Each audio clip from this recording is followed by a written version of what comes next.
Two fights, two epic battles. When Manny Pacquiao and Juan Manuel Marquez step into the ring on November 12th, not only will they be renewing this century's greatest boxing rivalry, they'll be joining a select group of boxers who have fought one another 3 times. Well, trilogies are important because they tell a story. If the story of Pacquiao Marquez is going to be told, it's one that is destined to become legend. Throughout boxing's history, classic trilogies have become classic stories. Now, 5 years after their last bout, Manny Pacquiao and Juan Manuel Marquez are ready to write the final chapter on their own story. Pacquiao Marquez 3. The trilogy in boxing that's important. You have a trilogy when the fights are close because that's what people want to see. Who is really the better? Not sure which fight was closer. It was the first one or the second one. I mean, they're both very competitive fights, and both, depending on who you talk to, you might get a different answer. I want this fight, and the Mexican people around the world wants this fight, and I feel happy. Generally, in trilogies, the dominant fighter doesn't emerge until the third fight. The boxing trilogy that top-ranked promoter Bob Arum remembers best is Ali versus Frazier. Probably the biggest fighter of all time. In the first fight between Muhammad Ali and Joe Frazier, Frazier won a unanimous decision, breaking Ali's jaw in the process and retained his world heavyweight title. In the second fight, Ali won a controversial decision that some people felt should have belonged to Frazier.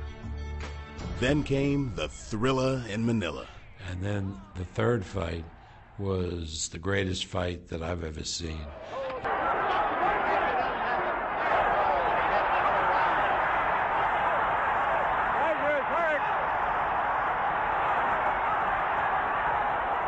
Ali described it as living through death. What a great, great fight. The first 2 Pacquiao-Marquez fights were just as close and controversial. My opponent, he never accepted that he lost the fight. I think I won. The first fight, I won close. The second fight, maybe I won for 2 or 3 points, but I won the fight. He's telling to the media and people that he got robbed and he won the fight. I look at these fights and I thought that they were judged fairly. I gave Marquez 6 rounds in the second fight, Manny 6 rounds. Yo sigo pensando que nosotros ganamos. And the third fight looks to be just as memorable. Really why I want the third fight? I want to shut them up. I want to finally shut Nacho and Marquez up, going to the Philippines and crying that they get robbed and so forth. And again, they didn't get robbed. There was great fights. They were close. Some people have opinions, but the judges called it the way they called it. I look at this trilogy as being on the level of the great trilogies in boxing. They've had 24 rounds between them. 1 round separates them. This is a classic fight. This is a fight that I've wanted for a long time. 2 legendary champions. 2 brutal battles with no clear victor. Manny Pacquiao and Juan Manuel Marquez will finally put the finishing touches on this classic story. Pacquiao Marquez 3. The final chapter is here. Give me a good, clean fight. Remember, guys, I'm fair, but I'm firm. Talk about. Every trilogy needs a first act. Pacquiao Marquez 1, May 8th, 2004. Juan Manuel Marquez was defending his world featherweight title against a Manny Pacquiao who had already won world titles in 3 lighter weight divisions. For this fight, a very popular Pacquiao was moving up in weight for the 4th time. Right now, this is the most exciting fighter in boxing. He certainly has the most excited fan following. Everyone was predicting a great fight. What they got was an all-time classic. This is the main event of the evening. 12 rounds of boxing for the universally recognized featherweight championship of the world. The first fight is a tough fight for me. I think in this fight, when I start the fight, I think this is the easy fight, but he surprised me. But he's going straight back. Third knockdown of the first round.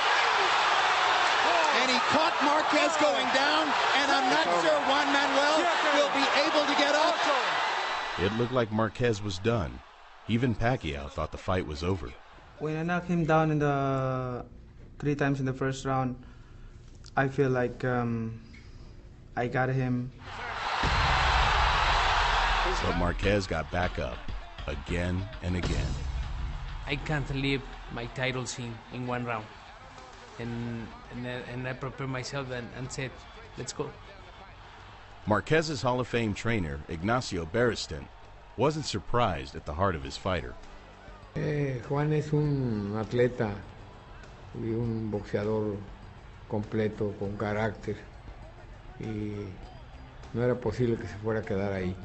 Juan Manuel had the courage, he got up, and he kept going, and he kept counterpunching him and frustrating Manny and hurting him in a couple rounds too.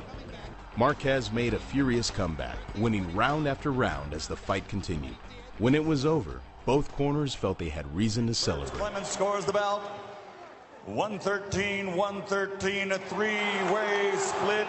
The bout is a draw. The first fight, there was nothing between them to differentiate who won or who lost. There was such an ebb and flow to the fight. There was, Manny had big leads, Manny was stronger, and all of a sudden Marquez would come back counterpunching him, Manny was frustrated. Naturally, both fighters thought they had. I don't know what happened in this fight, but I think I won this fight when maybe 1 point. You usually give it to the aggressor, the guy making the fight happen. And I think that's where we won the first fight. All you can say about that fight is Manny built a huge lead by knocking Marquez down 3 times in the first round. So you can imagine that Marquez won the balance of the fight in order to call it a draw. And I thought it was justified a draw. The thing is, in that first fight, though, we did get a little carried away with the left hand because we had so much success with it in the early rounds of the 3 knockdowns. He kept trying to land the same shot, and we really just had one hand that for the rest of that fight for the entire 12 rounds. So, a battle that could have gone to either fighter. This was epic storytelling. 12 exciting, brutal rounds of boxing, and all that had been decided was that there would be a rematch. The story of Pacquiao versus Marquez was only just beginning.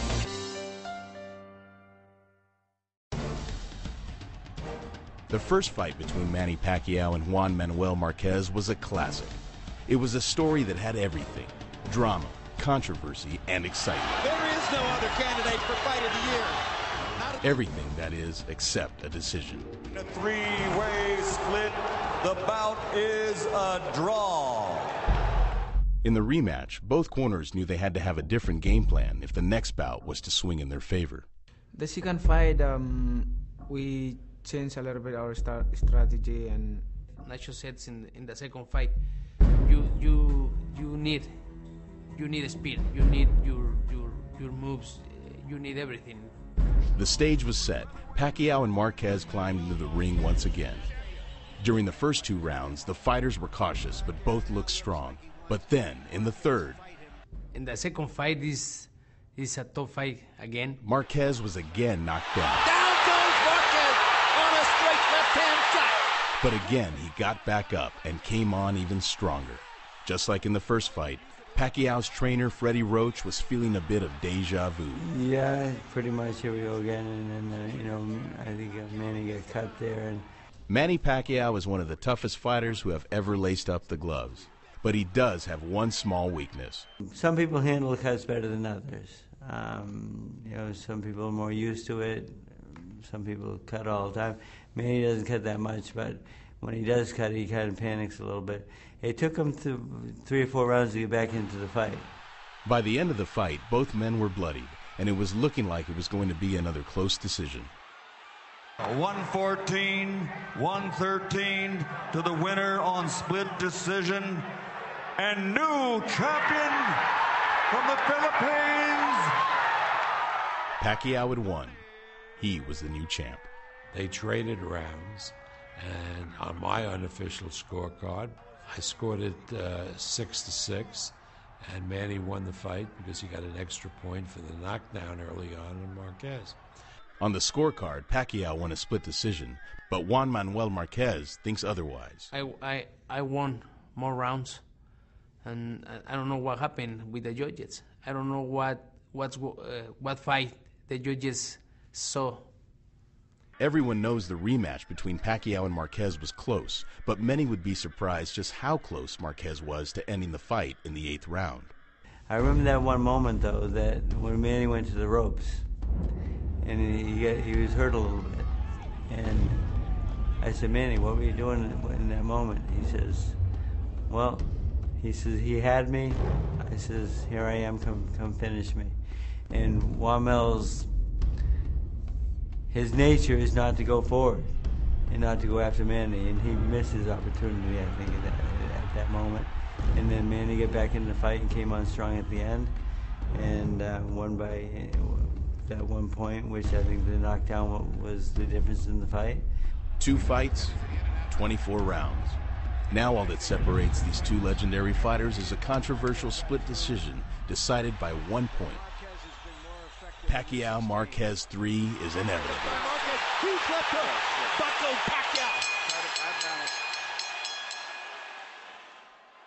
The undercard to the November 12th bout between Manny Pacquiao and Juan Manuel Marquez will be an exciting one. Promoter Bob Arum announced on October 5th that he signed junior welterweight champion Timothy Bradley to top-ranked stable of fighters. I think that we can, working hard together with Tim and his manager Cameron Duncan, make Tim a major star in boxing. Bradley will be making his top-ranked debut by defending his title against former 2-division champion Joe Casamayor. We know that he is one of the best fighters in boxing. And Bob Arum isn't the only one who thinks so. Ring Magazine currently rates Bradley as the number 7 pound-for-pound boxer in the world. I mean, he lights it up. I mean, he speaks incredibly well. He has good basis for a family. He understands. I mean, he said the exact ingredients that he said was, I want to go do these things. I want to go help a promotion out.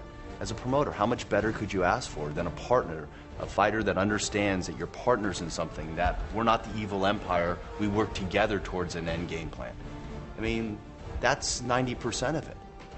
For his part, Bradley was thrilled at becoming a part of the top-ranked family. I mean, this company has grown in, many stars in boxing, not just only in this era, but eras before. I'm glad to be a part of this team, and I know the sky's the limit. Also on the undercard, Mike Alvarado will be defending his Latino Junior Welterweight Championship against up-and-coming star Briedis Prescott, as well as an exciting junior lightweight bout between Luis Cruz and Juan Burgos. And we think this is going to be a very interesting and entertaining fight.